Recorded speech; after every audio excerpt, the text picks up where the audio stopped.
पण अत्यंत महत्त्वपूर्ण अपडेट पाहतो. हा व्हिडिओ आपण शेवटपर्यंत पाहा. संच मान्यतेसाठी 13 वर्षातील पदाची विशेष शिबिरातून झाडझडती. त्रुटीनं सुट्ट्यास शाळांचे वेतन रोखण्याचा इशारा. शिक्षण विभागाचा कडक पवित्रा. 12 जानेवारी 2026. नमस्कार मित्रांनो, चॅनलमध्ये आपले सर्व स्वागत आहे. तत्पूर्वी आपण नवीन असाल चॅनलला आता सबस्क्राईब करा, समोरील बेल आयकॉनला क्लिक करा. असेच नवनवीन अपडेट अखिल तांबेसर क्लासेस चॅनलमार्फत सतत आपल्याला पाहायला मिळतील. हा व्हिडिओ शेवटपर्यंत पाहा. 12 जानेवारी 2026.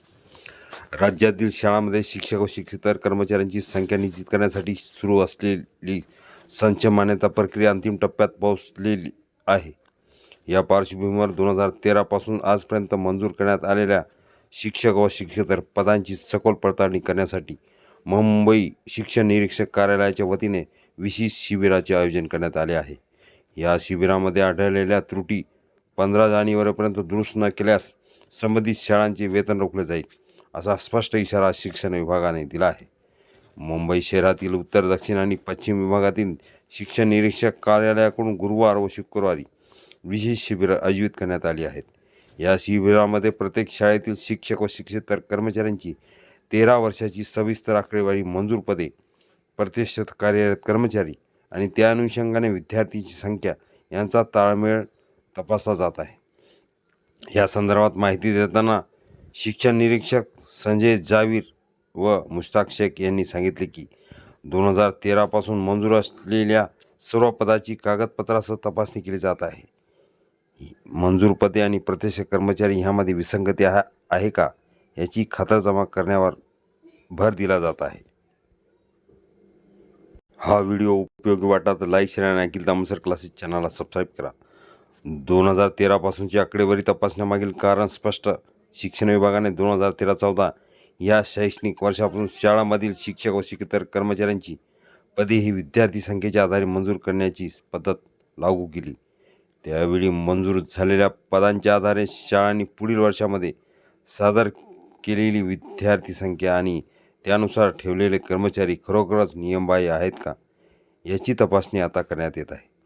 सहसंचालक शिक्षण श्रीराम पांजाळे यांनी सांगितले की 2013 पासून ते आतापर्यंत मंजूर पदाच्या आधारे शाळांनी सादर केलेल्या विद्यार्थी संख्या सांख्यिकी पद्धतीने तपासली जात आहे.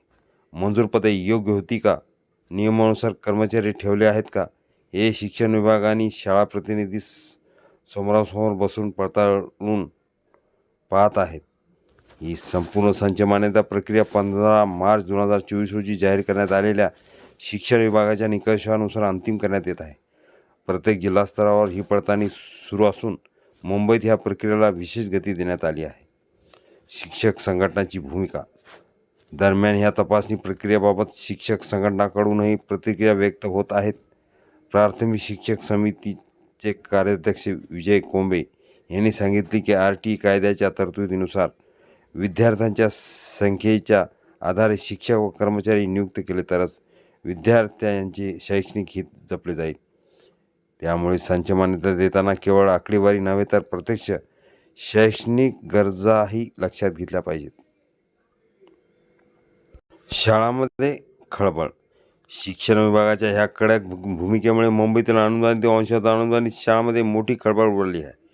वेतन रोखले जाण्याच्या इशाऱ्यामुळे शाळा व्यवस्थापकांकडून तातडीने कागदपत्राची पूर्तता, दुरुस्त्या आणि पदांची माहिती अद्ययावत करण्यासाठी धावपळ सुरू झाली आहे. आता 15 जानेवारीपर्यंत त्रुटी दूर होतात की नाही यावर अनेक शाळांच्या कर्मचाऱ्यांचे वेतन आणि संच मान्यतेचे भवितव्य अवलंबून राहणार आहे.